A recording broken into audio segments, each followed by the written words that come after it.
All right, guys, welcome back to the Crossroads Podcast. Again, it's me, Jonathan, and my friend Iain. And where we left off last time is free speech. Topic of free speech, and then we segued it into hate speech. Hate speech, and then one thing we didn't ask is there a level of entitlement when it comes to having free speech? Yeah. Which is really, we won't go into in depth with it, but it's just an underlying question that I think that needs to be addressed whenever we speak on free speech.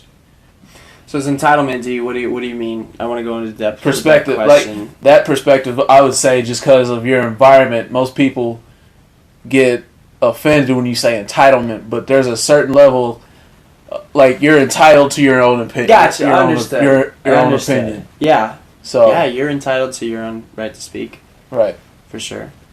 You're entitled to which that. is one of the only things that really entitlement guarantees. Yeah, for sure. Like, I mean, it's a basic human right. Right. To be able to speak what you want to. That you have that. That's one of the many things that you're granted in this universe, and the right to express yourself, right? You have that entitlement. That's one of the only things we're truly given in this world is the right to express ourselves, and not all countries are given that right, I believe. But it is you are entitled as a human being, as a spiritual being, as a logical being as well, to give your opinion. You're entitled to that. What do you think? I agree. It's like we were talking about with free speech and all. Like, if I say something, I don't care about the pushback I may get, positive or negative. If it's positive, that's cool. I can rock with it. But the negative comments aren't all bad. You know, they can either shape you to become better, or they can really hurt you and keep you from moving forward. Absolutely. So I feel like I am entitled to my own opinion, but at the same time, I can use negative stuff to kind of push me forward and understand perspective, like we've been talking about for the last hour. Yeah. I mean, before we jumped on air, we had a whole hour segment on perspective and just understanding each other and where we are and I think that's important. That's one of the rights. That's why the right of free speech is so important. So we can't have conversations like that, you know. So I think we both agree on that issue.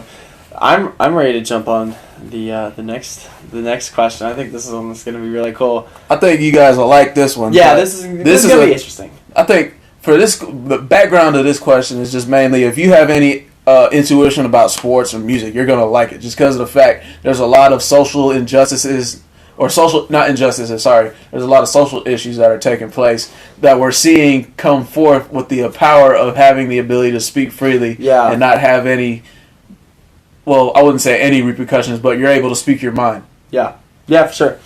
So this next question is, why don't you go ahead and read it off for him? All right, so the question is, should censorship take place in big markets like the music industry or sports? Bum, bum, bum, bum. I mean, censorship let's define our terms before we jump into this. Censorship meaning what? Well, let's look up the actual term. Yeah, let's look up the actual term of censorship. Because, I mean, censorship can be a number of things. Right. Like, we could be talking about the censorship of before we give bad language, or if we're talking about the censorship of explicit, this, that, and the third. Yeah, or for even just censorship of opinion. Right, you know? right. So let's define censorship and choose a definition that we want to go by. So, according to good old Google, censorship is the suppression or prohibition of any parts of books, films, news, etc. that are considered obscene, politically unacceptable, or a threat to security. So basically all it's saying is being politically incorrect or correct. Yeah, pretty much. Or using obscene, what's considered obscene language or something like that. Right. What's your opinion? I mean, it depends on the subject matter that you're speaking on, man. And then, like I said, sports and music are kind of intertwined with each other just because of the entertainment value that it brings. People are attached to the screen. Yeah. Whether it be a rapper like Gucci Mane, Logic, Eminem, Kendrick, LeBron, Kobe, Michael, Allen Iverson, brand names like that, Nike, Under Armour, Adidas. You know what I'm saying? So it's like, it's hard to really put censorship on people like that because they're going to speak their mind regardless. But there's people bigger than them too. Yeah. That's another thing you have to take into consideration. So I think censorship plays a role. There's only a certain amount you can censor someone though before they're really going to blow up and speak what they want to say. Like, yeah, absolutely. You know, you can put a ceiling on somebody, but they're going to push past that ceiling eventually. For censorship with me, if we're talking about language, you know, if we're talking about whether language should be like what's considered obscene language in music and such or in movies, should there be censorship? No, there shouldn't, because they have to have that other side to be able to explain. Exactly. Like racist not racist movies, but like the movies that were explaining the civil rights movement. You couldn't have that movie without the political or the obscene language. Is that what you're scene about? You couldn't have the racist. You couldn't have that movie without the portrayal of the racist acts, the portrayal of the language used. You couldn't have those movies because then it'd be too censored and you wouldn't get the full experience of what it was like to grow up during that time, and then we would have a different perspective. I think that helps drive what we know and think of our history. So we're coming at it from the perspective of language right now, in a context of like we'll hit each one because I think each one should be handled differently. Right. Like censorship and language. So we both agree that censorship should not take place. Like, I know a lot of people are like for censorship in music and you can't say that, but I have a different opinion on that. I'm like, you know, you should be able to say words are words at the end of the day, and some words have more power than others, and some words don't. So words are just calibers, depending on what caliber you want to use. So some words mean stronger things, and some words don't. So, you know, to put a censorship on words in general, 'cause that's the first one on the list, obscene language, I guess. No, I don't agree with it. Now, like if you're watching cable access and stuff, like on a children's station, that's a private owned organization, right? It's privately owned, and first of all, the company will make rules, right? Just because of the FCC and absolutely and stuff like that to make sure, but like, I don't know enough about the regulations that are put on the networks and stuff to make sure everything is quote unquote clean. Right. So I'm not going to speak on that too much because I don't know the regulations that they would put on, like, you know, everyday TV and such. But as far as music goes and ratings and stuff like that, no, like you express yourself. Like, right? So, like NWA, Eazy-E, express yourself. Exactly.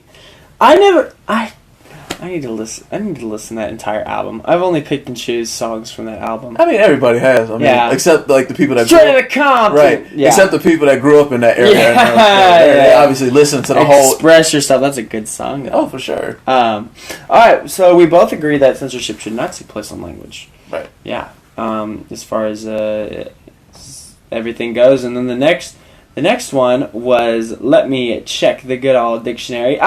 Politically unacceptable or unacceptability in this grammatical cause. So, what do you think, dude? That plays a big part in what's going on now in the controversy of the NFL and the collusion case with Colin Kaepernick and all that stuff going on. I think just because it's become a big problem blown out of proportion as to what was represented, what the meaning of the movement was. And now it being all this commotion that should have never happened in the first place. But let's talk about this because go for it. So your opinion on the Kaepernick situation? I mean, I'm not gonna wrong him for what he did. I agree with him. I'm a rock with him. Gotcha. To the T. But I mean, could there have been some different way to go about it? Yeah. Was it disrespectful to the flag per se? I don't think it was. But I understand people. Like I said, we're speaking on understanding perspective of other people. People have died for the flag. people have lost family members to the flag. I understand that perspective. Definitely. I don't know what that feels like. So, but on the other side, I understand Cap's understanding of the social injustices that are being brought upon minorities, not per se just black people, but just minorities in general. So I think it's all it did was bring awareness to it. For sure. And then that's all he needed to do. I mean, yeah. And that's all he was trying to do. He wasn't like he was just trying to start a riot or anything. No, It's just the matter of he was bringing light to a situation that wasn't being discussed. It wasn't trying to be disrespectful to anyone.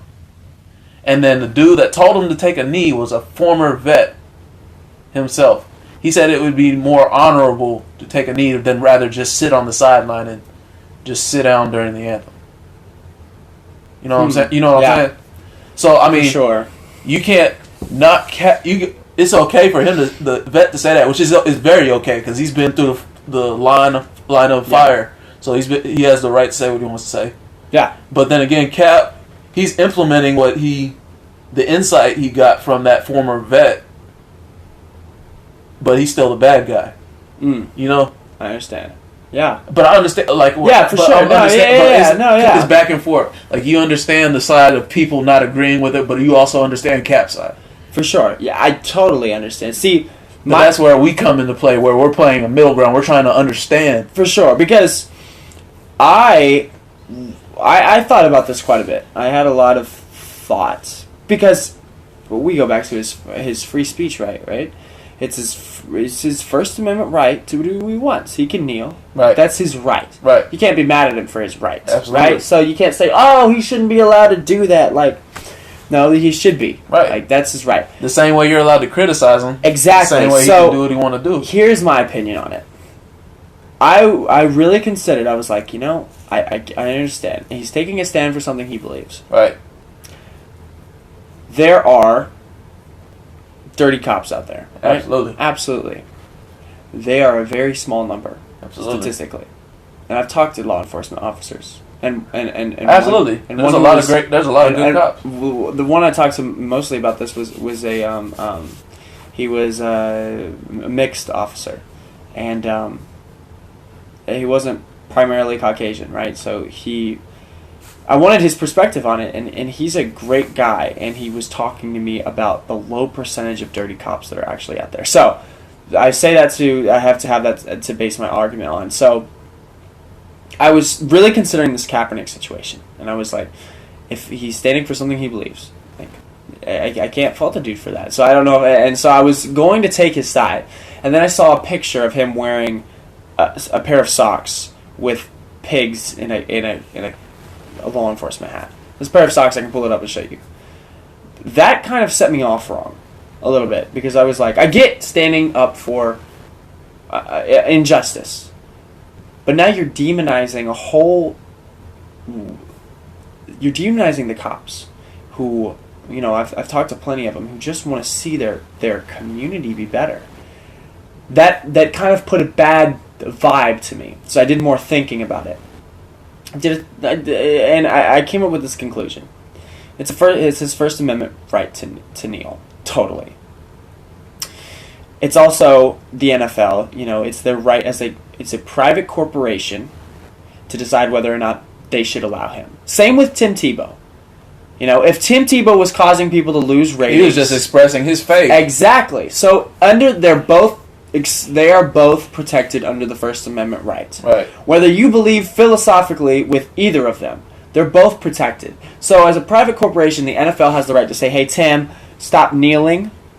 We're losing ratings, right? Whether you believe with that or not, right? That's both of their rights. So it goes across the board flat. I'm not going to justify one. It goes across the board flat. That said, my personal thing with Kaepernick kneeling, I want to see you can make all the kneels you want until I see you investing in your community first, not after this ordeal. Right. First. If you were in your community, which I'm pretty sure he was, not saying that he was just sitting around twiddling his thumb. For sure, but I don't know. I haven't done research on what he was doing before his kneeling. what I came into was he was kneeling and then he was taking action. Instead of being like, I'm taking action, I'm investing back in my community, and I want to say this statement, but nothing's happening, so I need that platform. I understand what you're saying. I got you. That was my problem. And my other problem was I understand from a compassionate point what he was trying to do. I also understand from a compassionate point of those who have died for our flag. And I understand both compassionate points and how it can make one side angry and the other side angry. Right. Totally get that. The other thing I didn't agree on was Nike's. I apologize, I'm talking a lot, but I'm good. I didn't agree with Nike's publicizing of it. They put up a sign that was like, what was it? Like, the ad was like, when you stand up for something and lose everything. What exactly did Kaepernick lose? What sacrifice did he truly make? It wasn't because he didn't get not kicked out. He didn't get put out the league because of his play. Because I can bring up stats that can prove that otherwise. Exactly. So it may have caused him because no one wanted him because he was causing so much because he was technically controversial. Yes, but he didn't lose everything. In fact, his publicity was boosted. He didn't lose really anything. I agree. He gained more. But I think the problem comes in being an NFL quarterback is a high commodity. Yeah. So to lose that, for sure, that's a big. But if I'm correct, were his stats already dropping before this whole thing? Yeah, but you can always pull up the stats. He was averaging touchdown to interception ratio of 16-4. Okay. Yeah, he was at 59 completion percentage, but he was still better than half of the average quarterbacks in the league. So those stats are out the roof. And then given that, those stats prove otherwise. But you can go to the team; they only won 3 games. I did not agree. Because you look at Jackie Robinson, who went through a ton. 10, 20 different times, billion, 20 billion times what he went through, right? Absolutely, with actual systemic racism in the system, he never once kneeled for the flag. He never once did anything like that. He was respectful, and he overcame that. He became he was a phenomenal athlete, but he endured. Became a beacon of change. Exactly. He became a beacon of change. He brought people together. Right. He didn't cause a that's what I'm saying. It's more of a division. But that wasn't his intention. You know what I'm saying? Exactly. It wasn't his intention to be controversial. It wasn't his intention he just did his own thing. Right. And I'd rather you do that than just be fake and phony and stay behind the scenes and not take action at all. That's the difference I saw with Kaepernick and people like, and you could argue that people like Jackie Robinson, if they did that, they would get exiled and stuff because of the time. But also, Jim Brown right around the ish time. They overcame these obstacles by doing their dream. Right. By just saying, you know what, screw the system, I'm going to do what I want. Right. Jesse Owens at that time too, just bringing up athletes that were part of that. What I feel like Kaepernick did was, instead of being the best athlete he could and investing back into these communities, and instead of blaming law enforcement, going into these communities and being like, you know what, kids, we've got to change how people view the culture. Right. We've got to stand up for ourselves, and instead of like empowering, he pointed the finger. I feel like this is again my perspective. Instead of being, I feel like he just did it, and then he just kind of was like, "Oh, all right, I guess I'm going with this," and it just didn't seem. Which is nothing wrong with that, because then once you make that decision, roll with it wholeheartedly. Exactly, but I just didn't see. Like we were saying. It was more of he was trying to do it directly instead of Jackie Robinson did it indirectly. He just became a great person. Right. And I feel like Kaepernick he tried. He I don't even think tried is a good word. Tried is not a good word. I can't think of the word, but I hope you're understanding what I'm saying. He accomplished what he wanted to accomplish, for sure. He did what his main goal was to bring awareness to a situation and bring light to a situation that wasn't being really discussed at a high. But it was. What's the word? It was. Because we had Ferguson before. Right. We had Trayvon Martin. We had Oscar Grant. We were already talking about it. Right. We were already doing it. but I think it kind of dialed down a little because, like you said, after Ferguson, after Oscar Grant, after Trayvon Martin. And did it really, I look at it, did it accomplish anything? What did it accomplish? We look around, did it accomplish anything?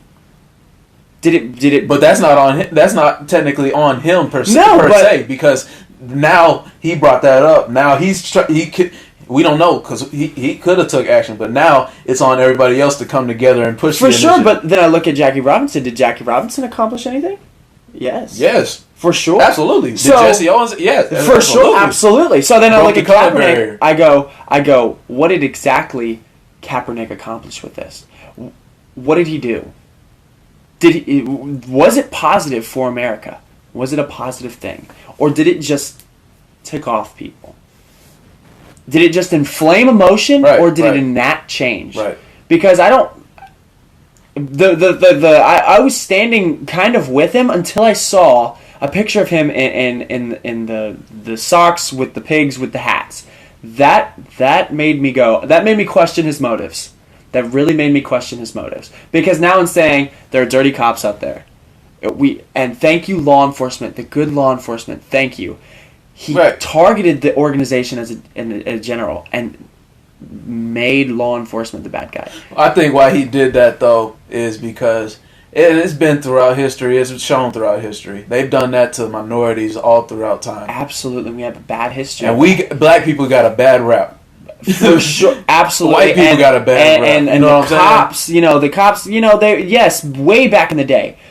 But I think the biggest thing is America more racist now than it was back then? And if so, exactly. So my thing is, but there's people that'll argue that. Absolutely. And what I'm saying is there's a very small number of dirty cops. Very small number. If you look at the statistics, and if you look at all the statistics of all the shootings and stuff, you'll see that there really is no... Kevin Gates had a great point. I watched this interview, and he was like, you know what,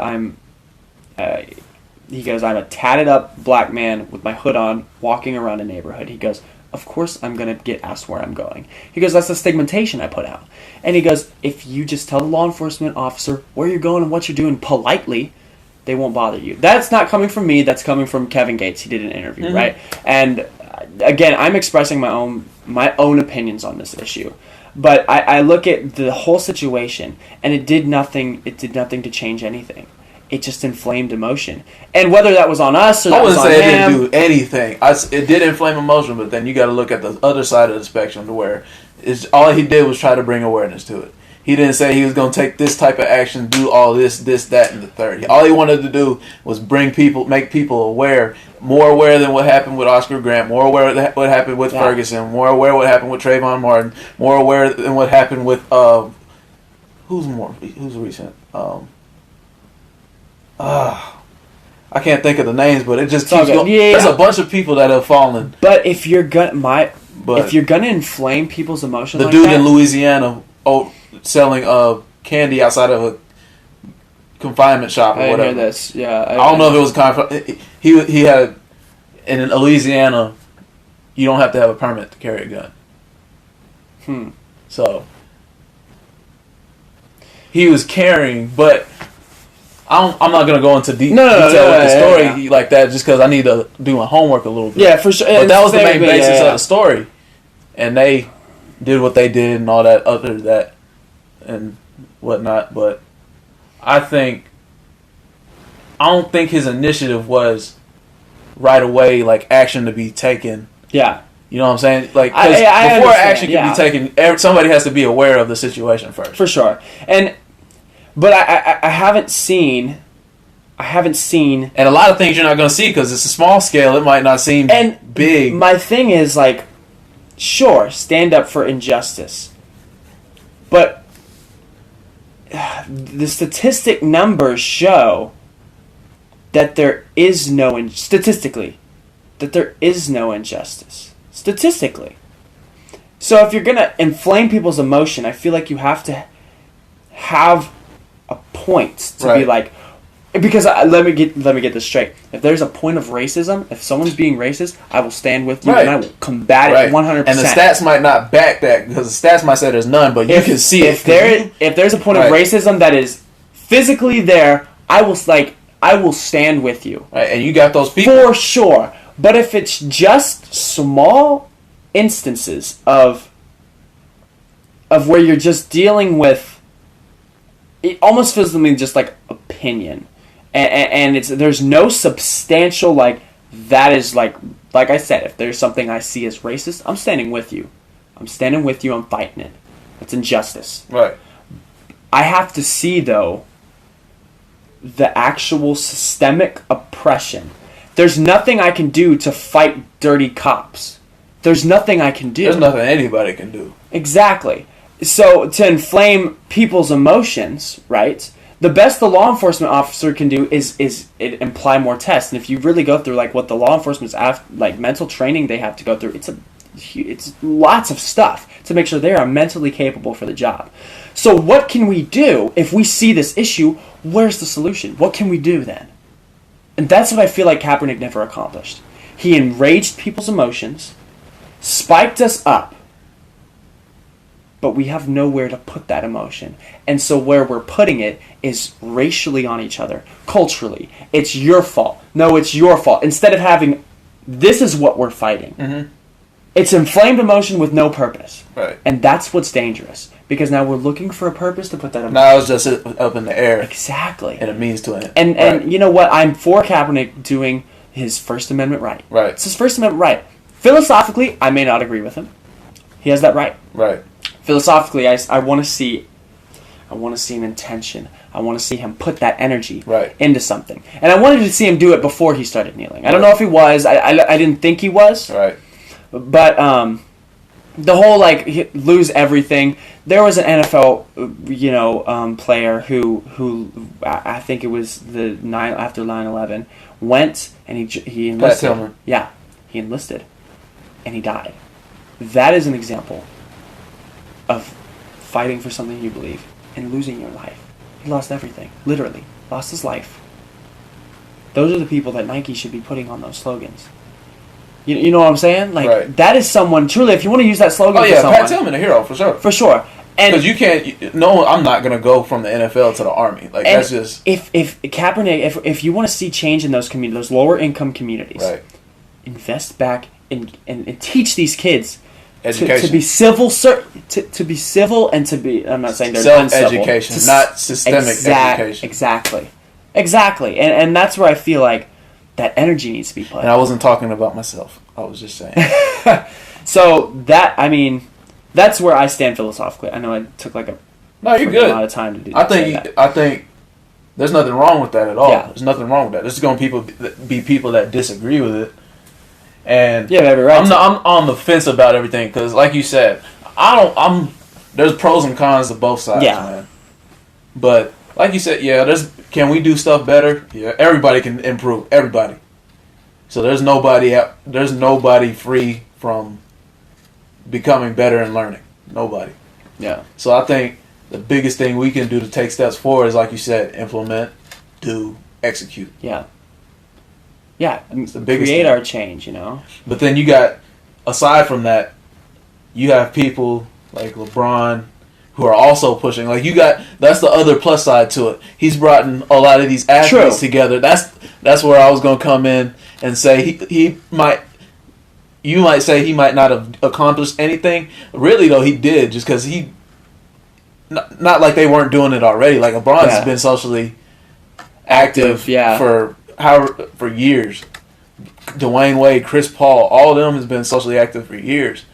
So I think it brought a light to athletes being able to break out, not just being an athlete. I think that's the biggest thing, because that stigma that we're just there to, or this applies to the music industry, you're just this, don't come out. Yeah, for sure. And the biggest thing, like they said, shut up and dribble for LeBron in basketball. You know what I'm saying? Like, that's disrespectful. For sure. You can't just tell me, you can't just limit me to this particular, my occupation, and not expect me to express how I feel like that. And that's why I agree with Cap, and I'm rocking with him, just because of the fact that he's not being stigmatized to just being an NFL quarterback or former NFL quarterback. You know what I'm saying? For sure. He's more than that. LeBron is not just LeBron, Steph Curry, Blake Griffin, Absolutely. all of the guys Absolutely. that we see as perennial all-stars in the sports world, or Oscar-winning actors, or I don't know what music awards like Grammys, all that. Like, you're not just subject to your occupation. You know what I'm saying? Right. The only problem I've seen is hypocrisy. Yeah. Oh yeah. We look in, but everybody's a hypocrite. Like, For you can't sure, you can't say like that side, but then everybody on the back end. but if you're going to be an advocate for morality, Right. especially with the whole Me Too movement and stuff like that, you realize how sexually charged Hollywood's been for years. Oh yeah. And then they're the ones preaching about. It's like second chances. Like, people preach about second chances, but they hold back. It's like there's certain things they preach about they don't hold the upper end on. It's the hypocrisy of the moral deciders that we've decided who is going to carry the torch for morality, and we've given it to celebrities. But I want to see positive. I'm falling out of love with the word activist, because it was a great word back then, activist, but now it seems like activists, all they do is enrage emotion. You know what I'm saying? It seems like activists now just spike emotion instead of actually fighting for a systemic cause. What can we do? For me, one of my things I want to do when I'm older is I want to fight for kids. I want to open up an organization for single-parent moms, right? Single-parent families who need financial assistance, right? I'm currently planning that out. I have a game plan that I want to implement. That is my way of going to be to give back to my community. What are these athletes and actors and actresses doing to say, yeah, we support this, and we're on TV, we're being a voice, we're advocating it. Not everyone's doing it. Really doing it? Right. Are you just clapping in the audience? Right. Yes. Or are you actually out there doing the time to make this change happen? Or are you just half-heartedly doing it? And I can honestly say it's about a good majority, because you got people like LeBron who are actually actually active in their again, community. I haven't done the homework on LeBron and stuff. He's from Akron. He's loyal to his home. He's doing all this. And I'd even like to do more research on Kaepernick to see what he was doing before and stuff like that. But I just have a current opinion, like we were talking about last time. Like you have a default opinion. Right. That's my default opinion now. I could change my mind. Right. Absolutely. I could change my opinion, but my confident opinion, I think, it will stay my confident opinion. But this is just in the moment. Just for listeners right now, this is in the moment, and there was a point of interest we were talking about and stuff like that. So we just gave our opinions on it in the moment. Right. With more information and education, opinions can change. But but right now, currently, that's my current view on that. And even with like this whole Oscars controversy, I'm not faulting you for that. Exactly. I don't fault you for yours. Right. But even with like the Oscars and the Grammys becoming so political and stuff like that, politically charged, it's so annoying. It's like arts, sports is supposed to bring us together. Because I don't like sports being politically charged, right? Because high school sports is the biggest political thing I've ever experienced. College too. Oh my god! Like, I feel like it's so stupid. But you just got to deal with it and roll with the punches, man.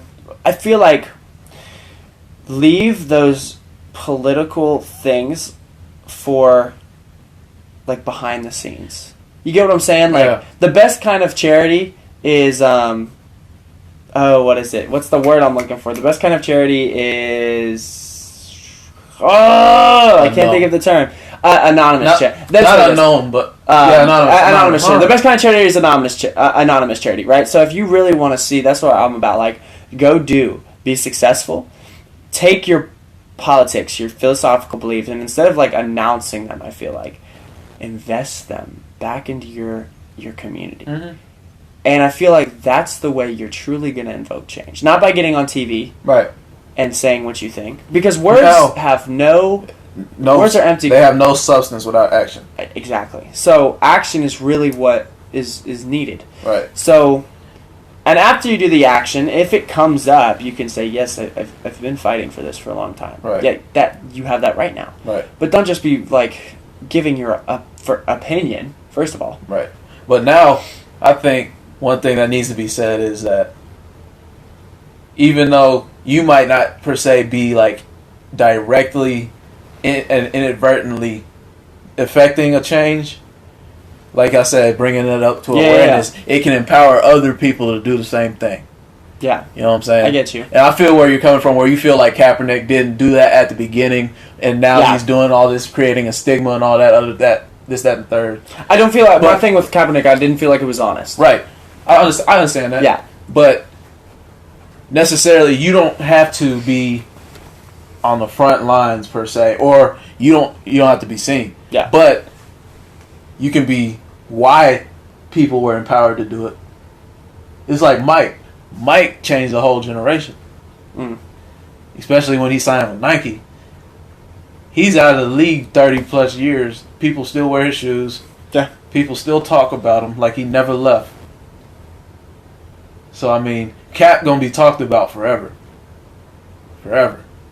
But it's just a matter of, yeah, he might not have done anything directly, but, I mean, he put an effect on other people, like we talked about before we started this. I'm not going to get into it, but like the Obama thing, how it's not saying that, you know what I'm trying to say. I understand what you're trying to say. You're pretty much saying it's like they enacted change through inspiration. Being inspired. Yes. My only thing with that, now you have to go out and act on that. Exactly. So, which I understand. People that I look up to, and you and me look up to, like with Jesse Owens and people like that, they acted before they spoke. Right. What I'm seeing nowadays is we're speaking before we're acting, and we can have a good feeling from these people. Right. Like these people can give us a good feeling. 30 years from now, we can still have that feeling, but what changed? That's where the problem comes in. If we still feel that way 30 years from now, that means we didn't act out, and it's going to be still the same problem. And I want to see, give me a way that I can act out. Right. Don't point out a problem. Give me a blueprint. Don't point out a problem. Right. And then not give me a solution. Right. Then it's just there's a problem. But we can also be given a problem. We got to figure out the solution. You know what I'm saying? Yeah, for sure. No, I see what you're saying. But if you're gonna be the one who points out a problem, also be the one who's the front runner of creating a solution. Right. Don't just go, oh my gosh, there's an elephant in the room. Hey everyone, there's an elephant in the room. Look at the elephant in the room, and everyone's like, okay, what do we do about it? And you're like, I don't know, but there's an elephant in the room. Right. Like there's an elephant. You see the elephant? Everyone's like, yes, we see the elephant. What are we gonna do? I don't know. There's an elephant. Like. Don't be that guy who's just pointing. Exactly. I got you. Be the one who's like, okay, let's talk about it. Let's not yell at each other. All right, let's like not blame. Now. Let's not blame the guy. Let's not blame a person who may have let the elephant in. Right. Let's not blame them and go, look at them. Look at that person over there. Let's be like, okay, what can we do to get the elephant out of the room? All right, and let's talk to the person that let the elephant in the room and see why he did it. All right, what are the causes? All right, and then take the proper proper steps in the process that it requires to not make the mistake. The concern is not the guy right now. The concern is getting the elephant. The mistake has already been made. Exactly, right. So the concern is getting the elephant. Was a mistake. Not saying this whole thing was a mistake. I'm just saying this is an example. The concern is not the person who made the mistake. It's what the consequences are. There's an elephant in the room. We need to take care of that before we can take care of this over here. Like who let him in? Say we take care of the elephant in the room. Elephant's gone. Boom. Now we can be like, okay, dude, what was that about? Then we can take, as a society, and be civil. Which is the perspective part, because now you're trying to understand. Now you're giving your 2 cents. Exactly, and now you can together. And justice can be done. But if you're too busy trying to yell at the person, you still got the elephant in the room. Right. You're focusing all your energy yelling at this guy over here when the elephant's still clearly in the room. You're sitting there, it's like yelling at a wall that's not going to move. It's like, get out of my way, but it's not. Get a hammer and bust down the wall. Right. And then find the person who built the wall and be like, oh, wall. We're not talking about the wall, but you get what we're saying. Right. And be like the person who's like, hey, why did you build this wall here? Like, what was that about? And then be like, get aside and then evaluate from there. But if you gotta fix the problem. Right. You gotta fix the problem and not blame the person. And then I think everything comes from people looking on the outside in rather than being on the inside out. And that's more often than not, because most people don't get in to be able to look on the outside and see where they were looking at where they were. I think the outside view is much better than the inside view. Oh yeah, everything looked better on the outside. For sure. Like when you're on the outside, everything on the inside look way better. If you lived underwater your whole life, say you lived underwater your whole life, you would never know there's an entire planet, right? Grass, from our life. perspective. We would never know that there are other planets unless we had some way for us to get the bigger picture. Right. We just see our surroundings, right? Instead of seeing, oh, we're a globe. Not a flat Earth. We're a globe. Right. Right? Well, not just a giant sheet of paper. Exactly. We're able to get that outside opinion. And I feel like the outside opinion is always better. And it goes back to that, I'm going to get this right this time. It's pathos, logos, and ethos. And it's not Plato, it's Aristotle. And it's using those three arguments that we were talking about to back your case. Pathos being the emotional connection, logos being the logical one, and ethos being your character. Right. And like forming those opinions and those arguments on those. And I feel like that's what we need to get back to. The good old Greek way of thinking, you know? Instead of just choosing, because a lot of people just choose pathos, which is the emotional, but emotion's finicky, like we were talking about. Emotions so we gotta come and go. Exactly. So we got to get back to the pathos, ethos, and logos, you know, in society. So that's how I feel about, you know, pretty much all free speech during, you know, and censorship with sports and entertainment. You know, if you're going to point out the elephant in the room, let's get the elephant out in the room instead of blaming the guy who let him in. But at the end of the day, I think that, like you said, with the censorship, I disagree with it wholeheartedly. Oh, for sure. Like, even if it's wrong. Yeah, for even sure. if you might think it's wrong, even if I think it's right, do not put a censor on it. Exactly. Because now, if you put a censor on it, that just means you're closing that chapter and you're moving on. Absolutely. Now, like, private corporations, like we were talking about with the NFL. Now, they have the right to do the same thing. They're a private organization. As for federal jurisdiction, they have no right to censor. The private corporation in your community should just that's the states. That of course it's getting into more politics and economics, but yeah, I don't think censorship should take place. Like we were talking about earlier, it's the spirit's right. Your as an individual right to speak. And yeah, dude, I think you have anything to add? I was thinking about something, but I lost it. So no. But that's basically it about that, man. I mean, all we can do is improve as a society. That's all we can do. By improving ourselves first. By improving ourselves. You can't help others if you don't help yourself. That's a great point. It's like, are you going to listen to somebody who ain't never made no money before telling you how to become a millionaire? Exactly. Like, yeah. No, I get you. So I think if you know, have a blueprint and then have a system, not a system, I don't like the word system, have a plan to follow. Yeah. To get things done. That's in the large scale moving forward. Yeah. So. Yeah. All right, man. This is a great episode right here. It was. And for all the listeners out there, again, these are opinions in the moment. You know, these are opinions that we have. Right. You may have different opinions. But you don't have to fight with each other. At the end of the day, it is my friend. We are, yes.